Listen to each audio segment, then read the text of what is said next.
we're talking about emotion boundaries. This concept of boundaries is one that we've been discussing and talking about how we can set boundaries not just for other people in terms of what they're allowed to do, but setting boundaries in terms of ourselves. So boundaries are essentially limitations that we impose. Limitations that we impose, or a simple way to put that is rules that we make. So boundaries are limitations that we impose or rules that we make. And who are we making these rules for? Well, we're making them in order to protect ourselves, our resources, our health. And we're making these rules for really anyone, including ourselves.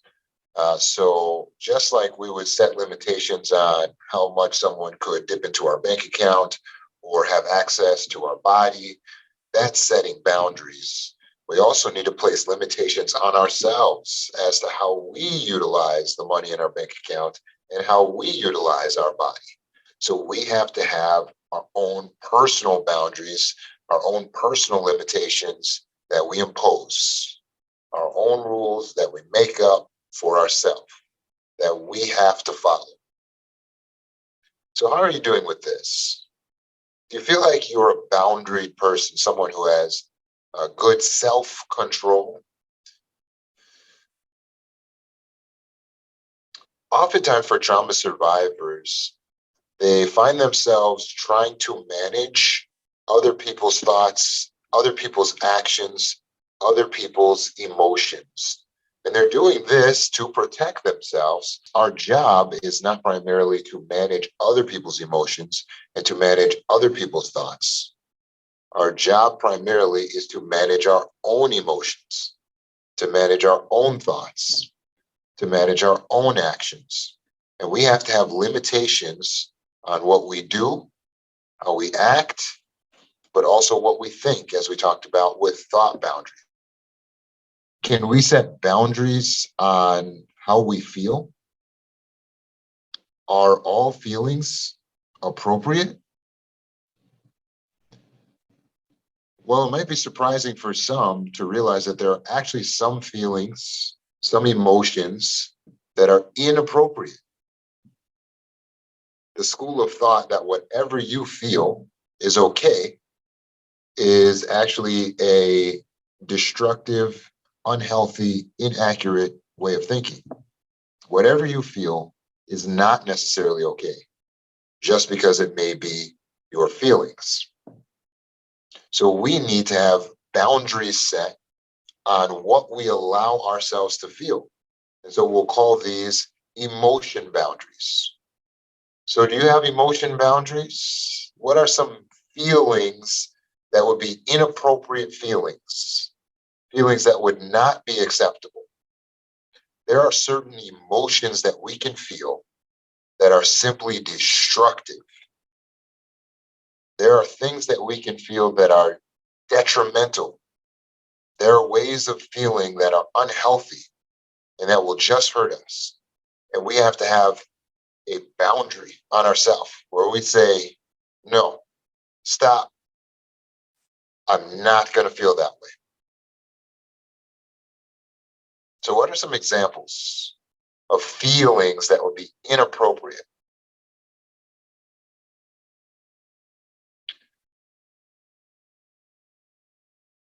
One such feeling is shame.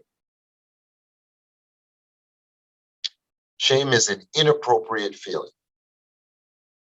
It is not helpful. It does not produce good results. You do not need it. You can repudiate or repel, be totally against shame. Now, of course, the shame I'm talking about is toxic shame.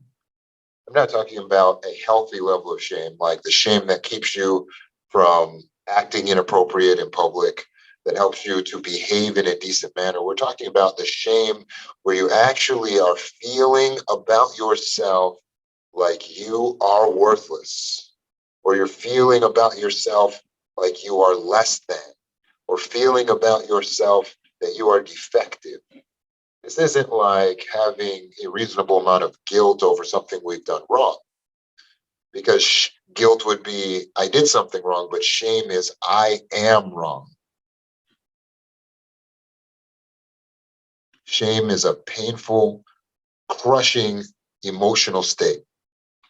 And we should not feel toxic shame about ourselves. It's inappropriate. There is no circumstance where feeling shame is actually going to help us. It just hurts us. So if we feel like we notice that we're having the tendency to go into shame, we need to stop and say, no, I'm not going to feel that way.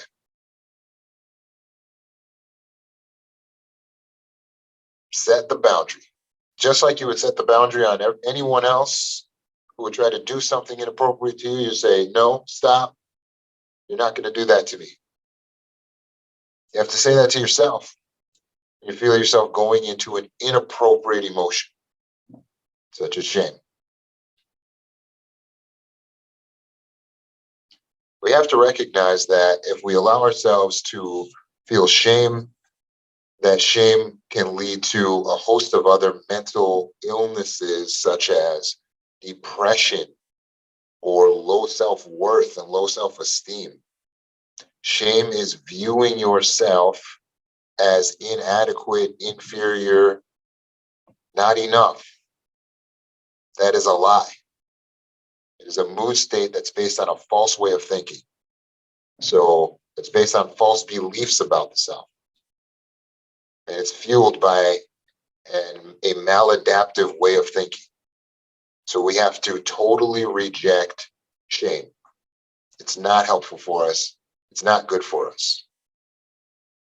So let's put the emotion boundary right there. Draw the line in the sand. I don't feel shame. In fact, I totally reject shame. That should be your mindset. I totally reject shame. That's how you speak to yourself. No, I'm not going to feel that. I don't accept that. What's another example of an emotion that's inappropriate? How about rage?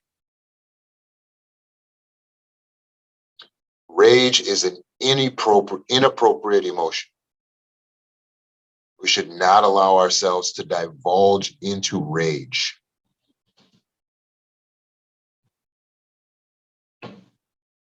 Now, at times, things may be upsetting.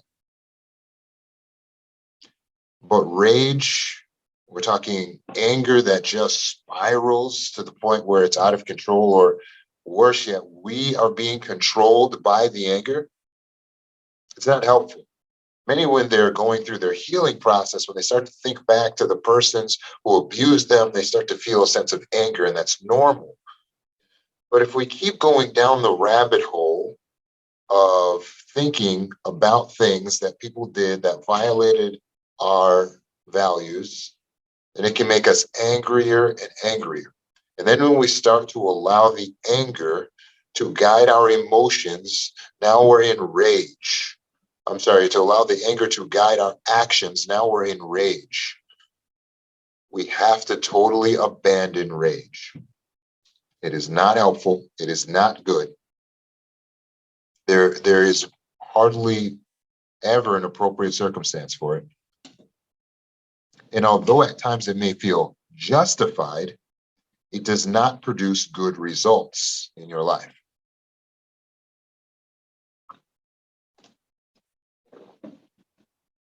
Often what trips people up with anger is that they feel that their anger is justified. So they feel like, well, I should feel angry in this situation because A, B, C, this person did this, and what that person did was wrong.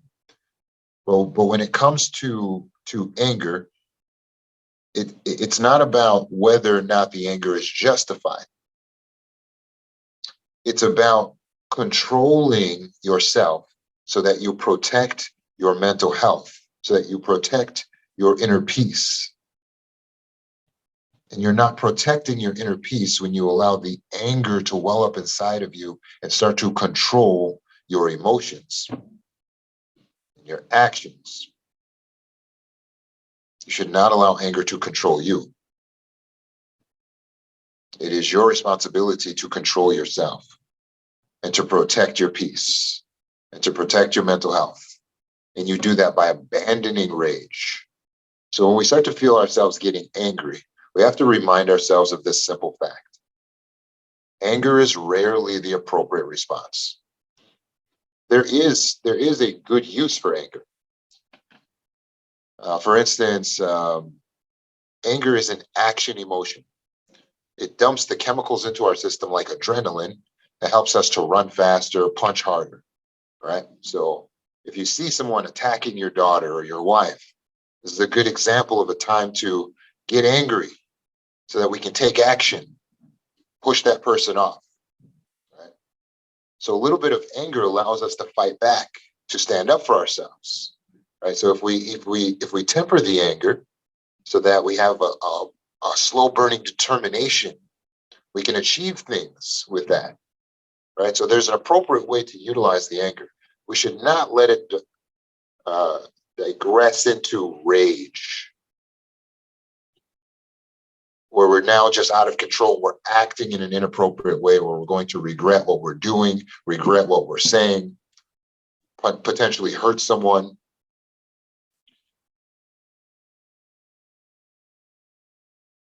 Or closely related to rage is another inappropriate emotion, resentment or bitterness. Bitterness and resentment are like when you take all that anger and that rage, but you go, oh, I don't want to show it out on the outside, and you just pull it down on the inside and you're just holding it inside your chest. That's bitterness and resentment. You got all that anger, but you're feeling it and it's directed towards someone, like laser pointed toward a certain person or a certain situation. You've got all this bitterness, all this resentment, a feeling of hatred for another person, a feeling that something wasn't right or something was wrong or unjust.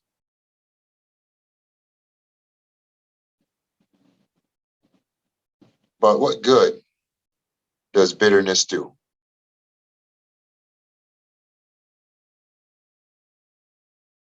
What good does resentment do?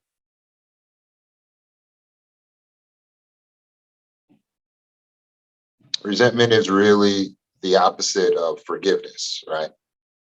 It's the fact that someone has done something wrong.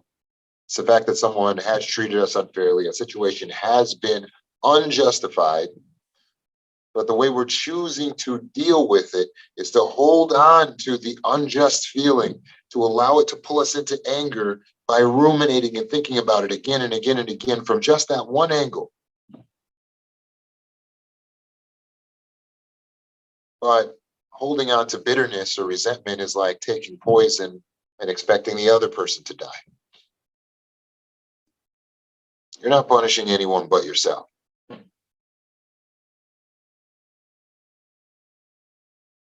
The choice to forgive persons is not meaning that you're letting them get away with what they did.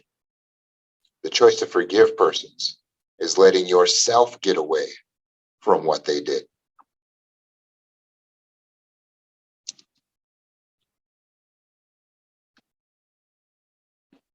We have to protect our inner peace. We have to protect our mental health. Rage, bitterness, resentment are fueled by our way of thinking.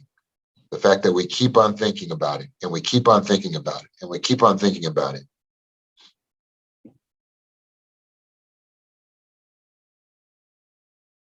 They live on the foundation of a false belief, A belief that if the anger is justified, then you should hold on to it.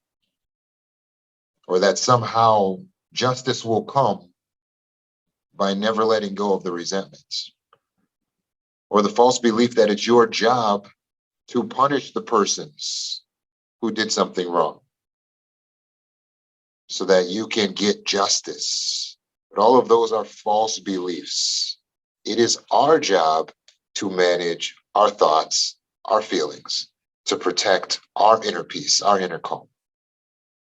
And you can't be truly free when you're holding on to the ball and chain of resentment. So make the choice to let it go.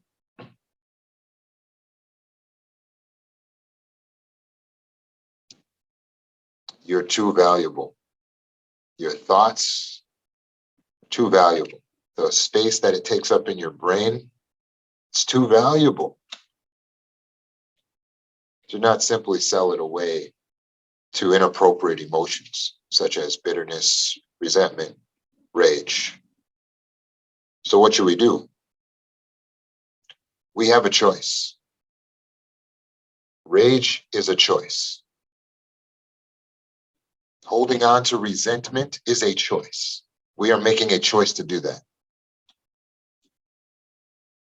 So right in that moment, when we start to get the pop-up menu that comes up in the brain that says, hey, would you like to feel rage right now? Would you like to hold on to this bitterness? It's like a little pop-up menu that comes up. You need to click no. You simply do this using your language. You just speak to your brain and you say, no, I'm not going to feel that way.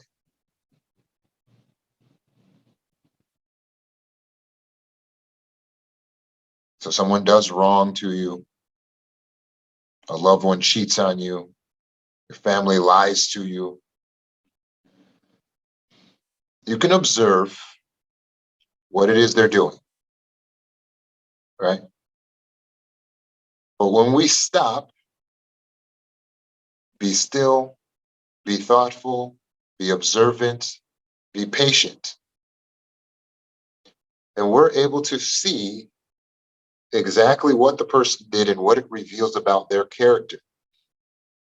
And it will inform us for our future decisions, but we do not have to hold on to any bitterness, any resentment. We do not have to evolve into rage. We can simply be still, be thoughtful, be observant as to what we're seeing, and move on. And when the pop-up menu comes up and says, hey, do you want to hold on to this? You can simply say, no, I don't want to feel that way. I choose to forgive. I'm not going to forget what the person did. I'm not going to forget what type of person they've revealed themselves to be. I'm not going to open myself up to continue to be hurt by them. But I'm going to let it go because I need to protect my inner peace. I'm not letting them off the hook because it was never up to me to have them on the hook. It's not my job to punish all the wrongdoers on planet Earth. It's my job to take care of my mental health, to protect my peace.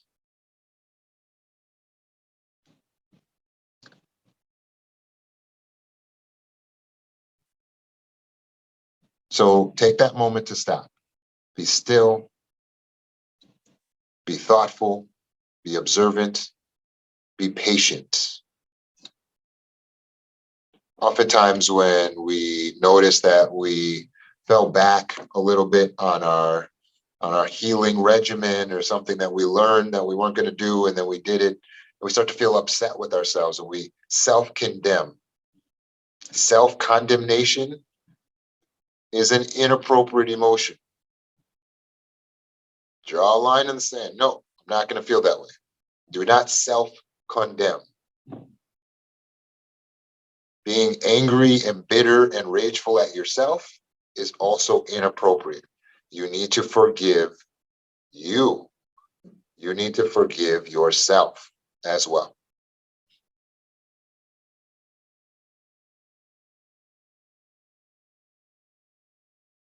What's another inappropriate emotion that we need to put on our list?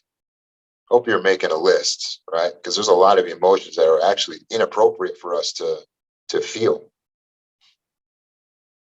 How about inferiority? It's inappropriate for you to feel inferior because you are inferior to no one. We might use those terms at work, like a superior, inferior. I might use those terms at work, but there are no such things. Human beings are not superior and inferior to each other. So you should let go of the concept of inferiority.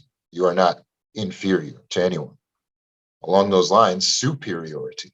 We don't need to drop onto the other side and walk around thinking that we're superior to anyone. We're not. Now, don't get me wrong. We have superiorities, as in gifts.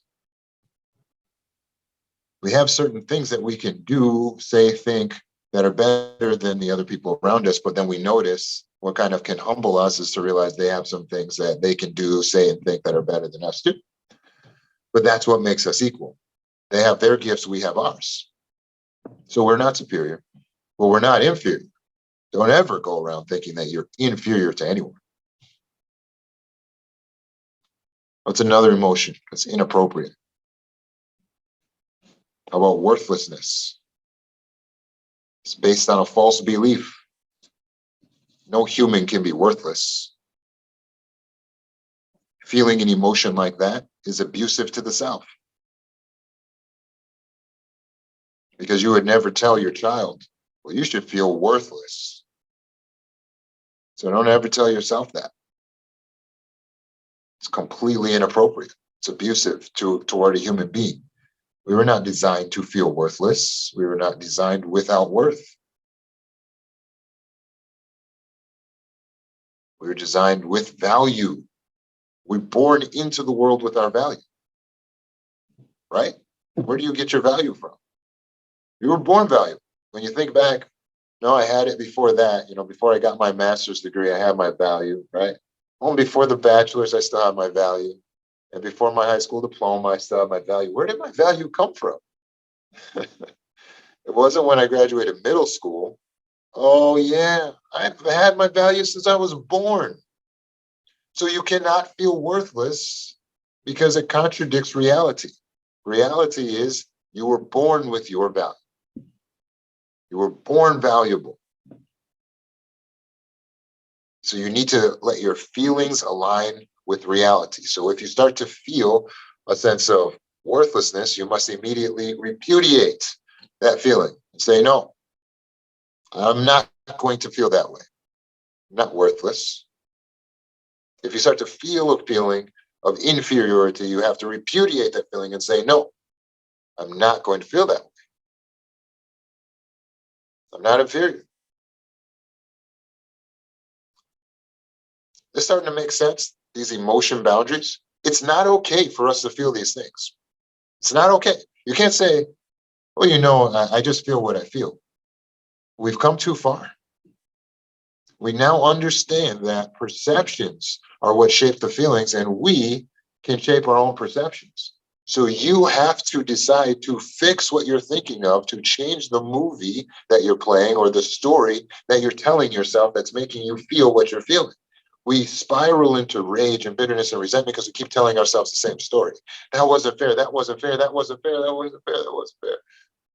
We have to change the story. Yeah, but what makes me special and the only person who shouldn't experience injustice? Oh, but life's not fair, isn't it? No, it's not. I don't want to feel this way. I'm not going to feel this way. I choose not to feel this way. You, the conscious being, step into the power position. The emotions don't rule you. You are the ruler of your body and the ruler of your mind. So you decide, you tell your mind what you will feel and what you will not feel. Let's add to the list. What are some other feelings that are inappropriate for us to feel? How about helplessness, powerlessness, helplessness, powerlessness, helplessness. Powerlessness is actually against basic tenets of truth. A basic truth about human beings is that we are powerful. You were made to be powerful. That's how you're wired. You're wired as a powerful being. You are wired as a being of power. So as soon as you tell yourself, this is in our default programming, as soon as you say, I feel powerless, whoosh, you're going to get an immediate rush of bad chemicals into your system. You're going to feel awful. It's the direct route to depression. If you want to get to depression really fast, tell yourself how powerless you are. Well, but Roman, how can I feel not helpless and not powerless when at times I really am helpless and I really am powerless? Well, you are whatever you say you are. So if that's how you want to tell it, then by all means, that's what you are. But some of us choose not to tell ourselves that story because we know that powerlessness is a direct route to depression. We know that that's going to hurt our self-esteem. It's going to hurt our self-worth. It's going to hurt our mental health. So we can't ever devolve into powerlessness. So how do we manage situations where we are literally being overpowered by someone? We're being bullied, right? There's all kinds of bullies. Sometimes the government can be a bully. They come in, take your stuff, just demand the tax. They do it by bullying, right? They don't just say, hey, would you mind, cutting us in a little? No, they say, we'll throw you in jail if you don't cut us in on anything you make. It's kind of like bullying tactics, right? And this can lead us to an idea of feeling powerless, feeling helpless. And then besides the governments, right? We got governments on a federal, regional, local government. So there's tiers, right? They're all bullying on some level. But then you have what? You got your boss at work. And then you might, inside your family system, you might not be the head of the household. You might be down the totem pole in your own home. So you just feel like everybody's got more power than me. I'm powerless. That's taking it to the other extreme. You are not powerless. So we have to learn to manage situations where we're being overpowered by managing our thinking in that moment. So in the moment where we're being bullied, where we're being overpowered, and we can assess the situation, and at that time, we cannot overcome that bully or that situation. We just must remind ourselves that this is my moment to be patient and wait. Here's the truth about you. You are dangerous. If you weren't dangerous, I wouldn't be pleading with you to please don't be rageful. I'm pleading with you not to be rageful because I know there is a lion inside of you. You might know too, and it might have come out before. Because when you hold back and you hold back and you hold back and you're like, no, I'm not gonna, no. I'm just nice. I just please. And then woof, one day, roar, that lion comes out and you become violent or verbally violent. You're tearing somebody up. Or you disappear, you get in your car and you just run away, ghost everybody. Hey, you are dangerous. That's the truth. But what you've been doing by being afraid of yourself, being afraid of your emotions, that's not the way to manage your dangerous self. I want you to embrace that you are dangerous as a good thing. It is actually good that you are dangerous. Own it and control it. Because when you remember that you are dangerous, this pulls you out of the mindset of powerlessness, you see. So in the very moments In the very moment that you're being bullied by someone, a dangerous person says, okay,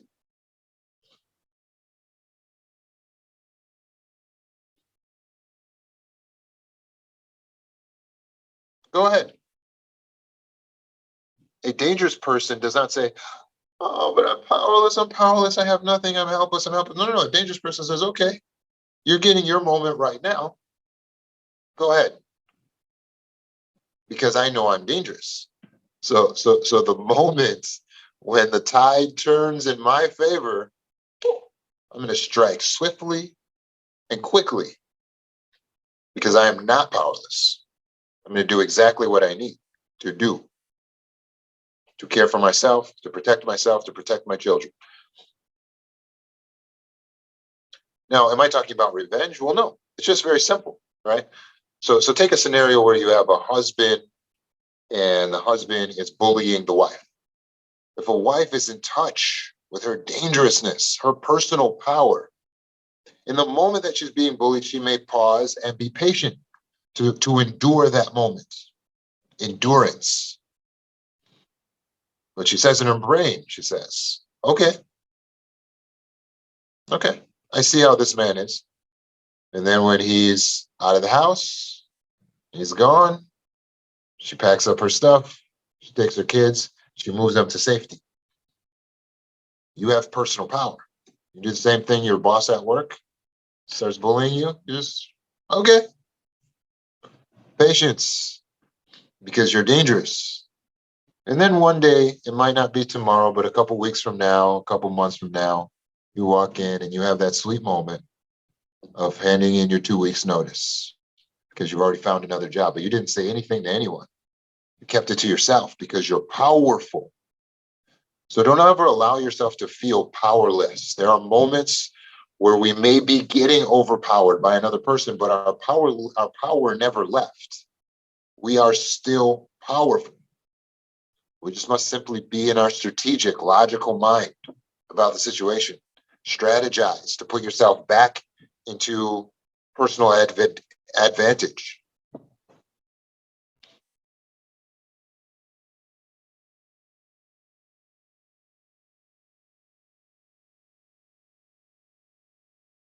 What's another emotion that we shouldn't feel?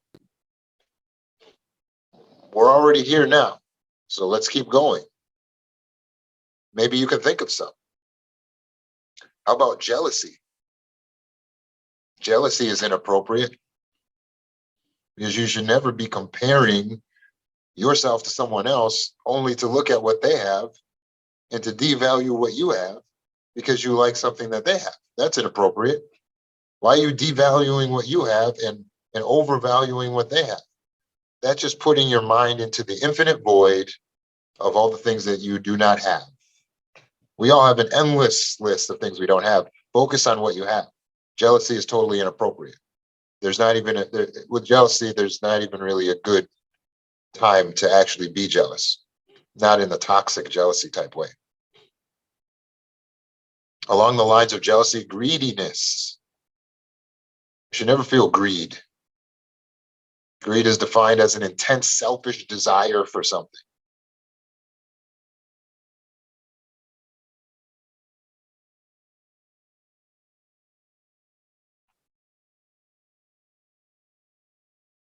We need to be able to balance our empathy for other people with our ability to provide for our own needs. We don't need to have intense selfish desire for anything. That'll get us into trouble. Along the same lines, inappropriate lust, right? So lust is defined as having a strong sexual desire for something or someone. Well, this could be appropriate, right? You're in your committed relationship. Like, let's say a wife feels lust for her husband. Well, that would be appropriate, right? But lust can get us into trouble when we're lusting over someone that doesn't belong to us, that we're not in a committed relationship with. So we have to set these boundaries on these feelings. We have to say, no, I'm not going to feel like that. We have to set boundaries on our own feelings. You guys did a good job with this discussion. Hopefully your notes are expansive here. You start to have this idea this list of things that if you were to feel them, you would say, yeah, this is inappropriate. Something I saw come up in the chat a couple times, guilt. There's an appropriate time to feel guilt, right? And then there's inappropriate guilt. So yes, toxic guilt, which devolves into shame, is inappropriate. It's appropriate to say, well, what I did wasn't right. It's appropriate. If we do something bad enough, it's appropriate to feel a sense of guilt. But it's so important that we don't allow guilt to control us. That's not the point of guilt. We really choose what we feel guilty over. And it's important that we don't choose to feel guilty over every little thing, or to allow the guilt to become crushing, or to never allow ourselves to forgive our own selves. All of that is toxic. We have to set boundaries on the guilt. So yeah, if I do something wrong, I'm going to feel guilty for a small period of time, but I'm not going to live in that guilt. I'm not going to fail to forgive myself, right? So you have to set that boundary. At a certain point, you have to say, no, I'm not going to feel guilty for that, because not all things we should feel guilty for. Sometimes it's necessary for us to forgive ourselves.